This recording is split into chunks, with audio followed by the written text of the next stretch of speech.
इतने tough exam को crack करके कोई आ रहा है और आप फिर बीपीएससी से एग्जाम लेकर ठेका पे बहाल कर रहे हैं, तो बीपीएससी से एग्जाम लीजिए तो 4600 का जो वेतनमान 4800 का जो वेतनमान है उसको बेसिक दीजिए। ये वेतन जो हम लोग का तय किया गया है, ये क्या शिक्षक संघ से वार्ता करके की गई? ये तो तानाशाही हो गई सरकार की। लोकतंत्र में सभी की बातें सुनी जाती है। मंत्री से आग्रह करूंगा कि सर प्लीज हम लोग की सुनिए, और हम लोग भी बाल बच्चे हैं, हम लोग भी अपना बेहतर भविष्य चाहते हैं, तो सर हम लोग को भी राजकर्मी का दर्जा दीजिए और सही वेतनमान दीजिए। 13 वर्षों के बाद शिक्षक की एक नई नियमावली सरकार लाती है और कहती है कि पिछले वाले को भी इससे गुजरना पड़ेगा। ये तो सरासर धोखा है। नमस्कार, आप देख रहे हैं इनसाइडर लाइव। मैं हूं आपके साथ धीरेन्द्र कुमार।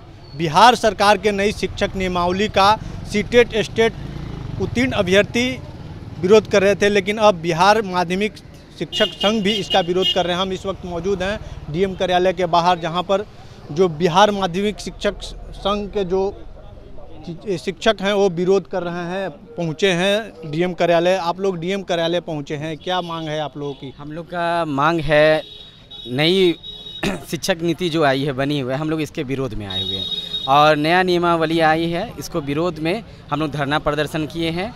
और हम लोग चाहते हैं ये कैबिनेट से जो आप पास किए हैं इसे वापस ले बिल को, और हम लोग की जो पुरानी मांग है वेतनमान, आप वेतनमान हम लोग को दें। अभी डीएम से आप लोग मुलाकात किए हैं?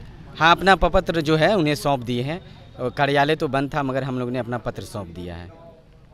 आप लोग को जो शिक्षक नई नियमावली आई है उसका तो कैबिनेट में पास हो गया है और उसका वेतन भी तय कर दिया गया है, तो ये वेतन जो हम लोग का तय किया गया है, ये क्या शिक्षक संघ से वार्ता करके की गई? ये तो तानाशाही हो गई सरकार की। हम लोगों से वार्ता भी नहीं किया गया और खुद ब खुद आपने नियम बना दिया। लेकिन क्या कहता है, ये जनतंत्र है, लोकतंत्र है, लोकतंत्र में सभी की बातें सुनी जाती है। आपने कभी शिक्षा मंत्री कभी चाहा कि शिक्षक संघ से वार्ता कर ले, उसके बाद हम लोग नियमावली में क्या संशोधन होना चाहिए, क्या शिक्षकों के हित में होना चाहिए, इन्होंने नहीं देखा। और हम लोग हमेशा शिक्षण कार्य हेतु हमेशा तत्पर रहें, हमेशा प्रतिबद्ध रहें, लेकिन आपने कभी अपनी प्रतिबद्धता नहीं दिखाई। आपने देखा होगा कि कोरोना काल में भी शिक्षकों ने सबसे पहले पूरे भारत में, उस समय कोरोना काल में जब शिक्षा बाधित थी, और बिहार ऐसा प्रदेश था, बिहार ऐसा राज्य था जिन्होंने कोरोना काल में मैट्रिक और इंटर की रिजल्ट दी, जो अब तक का रिकॉर्ड है भारत में। आप लोग विरोध क्यों कर रहे हैं, क्या है आप लोग? हम लोग का मांग ये है कि सरकार बोलती है कि राज्यकर्मी का दर्जा हम तभी देंगे जब आप लोग बीपीएससी क्वालिफाई कीजिएगा। सर स्टेट से बड़ा एग्जाम कौन है? 26 लाख 28 लाख लोग फॉर्म भरा था, उसमें मात्र 1,20,000 के करीब लोग आसपास किया था। इससे बड़ा प्रूफ क्या होता है? स्टेट का जो एग्जाम होता है उसमें आईटी लेवल के क्वेश्चन थे। इवन हम लोगों ने बहुत से इंटरव्यू में पढ़ा कि पटना के सबसे टॉप मैथमेटिक्स के टीचर हैं केसी सिन्हा, उन्होंने बताया कि आईटी लेवल के क्वेश्चन थे। सर इतने टफ एग्जाम को क्रैक करके कोई आ रहा है और आप फिर बीपीएससी से एग्जाम लेकर ठेका पे बहाल कर रहे हैं। ठेका कहने का मतलब है कि वहीं 30,000 40,000 45,000, तो बीपीएससी से एग्जाम लीजिए तो 4600 का जो वेतनमान 4800 का जो वेतनमान है उसको बेसिक दीजिए। हम लोग एग्जाम देने के लिए तैयार हैं, और ये काम तो गवर्नमेंट को बहुत पहले ही कर लेना चाहिए था। जब 2006 में बहुत से ऐसे शिक्षक थे जिनको हम लोग बोलते थे कि उसको नियोजित में मर्ज कर दिया गया और मिला करके हम लोग के साथ स्टेट के मिला दिया गया, तो उस समय तो गवर्नमेंट कर दी कि चलो एक समान शिक्षक है, बहुत अच्छी बात है। तो हम लोगों को भी राज्यकर्मी का दर्जा देते हुए तब आगे का ऐसा सरकार कोई प्रस्ताव रखे जिससे हम लोग विरोध नहीं करें। और दूसरी बात सर, जो सबसे इंपॉर्टेंट, शिक्षक क्या क्या करता है? जैसे हम लोग को कोरोना में ड्यूटी लगी, DRC office, DO office, vaccination centre, सभी जगह काम करते हैं सर।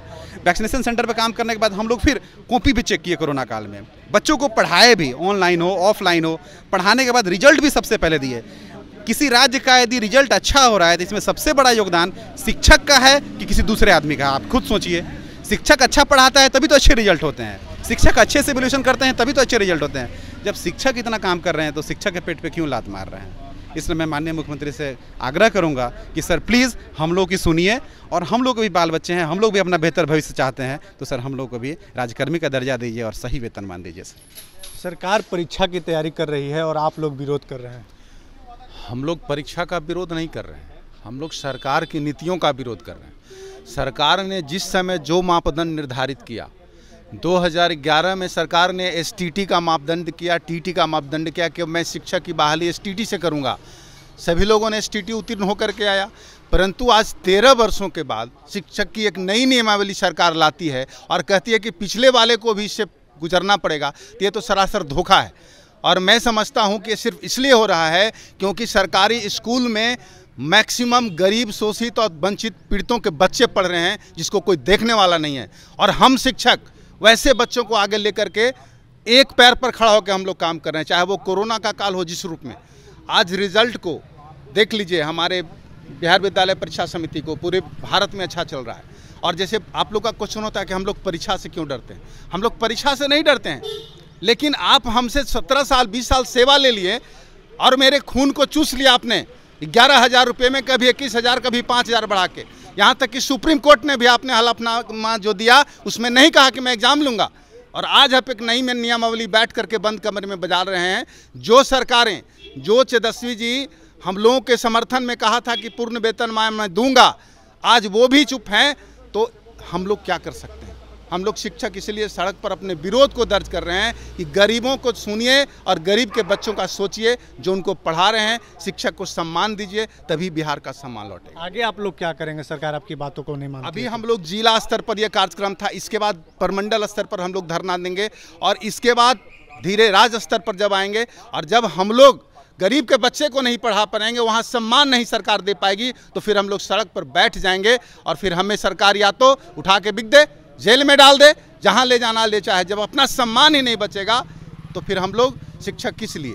इसलिए अपने सम्मान के लिए हम लोग लड़ रहे हैं, प्रदर्शन कर रहे हैं। परीक्षा से कोई नहीं डर रहा है, लेकिन सम्मान से तो सब कोई समझौता नहीं कर सकता। इसलिए हम आदरणीय मुख्यमंत्री से, आदरणीय उप मुख्यमंत्री से अनुरोध करते हैं कि जो शिक्षक आपके बच्चों को, आपके गरीब के बच्चों को आज 17 वर्षों से 20 वर्षों से शिक्षा दे रहे हैं, कम से कम उनके साथ नाइंसाफ़ी मत कीजिए और अपने कैबिनेट से किए गए प्रस्ताव को उन शिक्षकों के लिए समाप्त कर दीजिए। तो माध्यमिक शिक्षक संघ के लोग थे और इन्होंने मुख्यमंत्री नीतीश कुमार से मांग कर रहे हैं कि जो नई शिक्षक नियमावली आई है उसे जल्द से जल्द वापस ले, नहीं तो अभी जिला लेवल पे किए हैं, आगे प्रमंडल लेवल पर ये लोग धरना प्रदर्शन प्रतिरोध करेंगे। बहरहाल इस खबर में इतना ही, और भी हमारे अपडेट खबर को देखने के लिए देखते रहे इनसाइडर लाइव। धन्यवाद।